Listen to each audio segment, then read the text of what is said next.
సాయి భోజన్ ఇది ఒక అద్భుతమైనటువంటి కార్యక్రమం. మీ అందరి సహాయ సహకారాలతో అత్యంత అద్భుతంగా సాయినాథుడు ఏదైతే ఆయన భావన చేశాడో సంకల్పించుకొని ఆనాడు షిరిడీలో ప్రతి ఆదివారం గురువారం తాను స్వహస్తాలతో వండి 10 మందికి భోజనం పెట్టాడో ఆ సంకల్పాన్ని నెరవేర్చే కార్యక్రమమే సాయి భోజన్.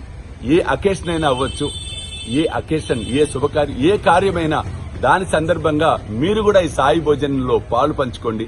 సాయి కృపకు పాత్రలు కండి. జై సాయినాథ్. కాబట్టి సాయి బంధువులారా, సాటెతో బాబాయ్ ఉంటున్నాడు. ఇక చూద్దాం, తీపిలోంచి బయటకు వద్దాం. తీపి తెమ్మన్నాడు.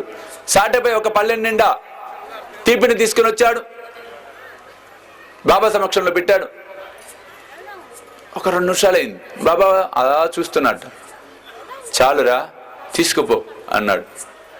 సాటే 1 నిమిషం ఆశ్చర్యపోయాడు. అదేంటి బాబా, తీసుకుని వస్తే తినకుండా నువ్వు అప్పుడే తీసుకెళ్ళమంటావు ఏమిటి?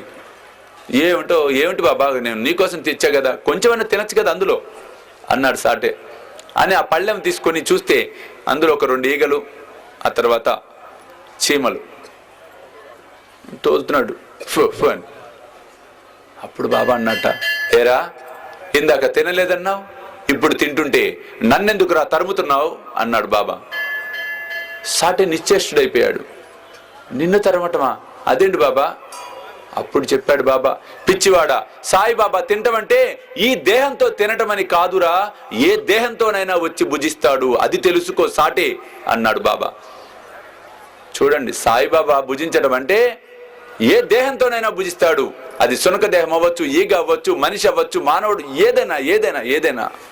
అందుకే బాబా ఏమంటున్నాడు, ప్రతి జీవిలో నన్ను దర్శించుకునే ప్రయత్నం చెయ్యండి అంటున్నాడు షిరిడి సాయిబాబా. కాబట్టి సాయి బంధువులారా, ఈ 72 గంటల సమాధి ద్వారా కూడా షిరిడి సాయిబాబా చెప్తుంది అదే. బాబా అంటే 3.5 అడుగుల మనిషి కాదు, 3.5 మూరల మనిషి కాదు. సాయిబాబా అంటే సర్వత్రా విశ్వమంతా వ్యాప్తి చెందినటువంటి మహాశక్తి. అది ఆ శక్తిని మనం తెలుసుకోవాలి అంటే సాయి సచ్చరిత్రను త్రికరణ శుద్ధిగా పారాయణం చేయాలి. తద్వారా అద్భుతమైనటువంటి జ్ఞానాన్ని, ఆలోచన శక్తిని, వివేకాన్ని, వైరాగ్యాన్ని పొందవచ్చు. బోలో శ్రీ సచ్చిదానంద సమర్థ సద్గురు సాయినాథ్ మహారాజ్ కీ జై.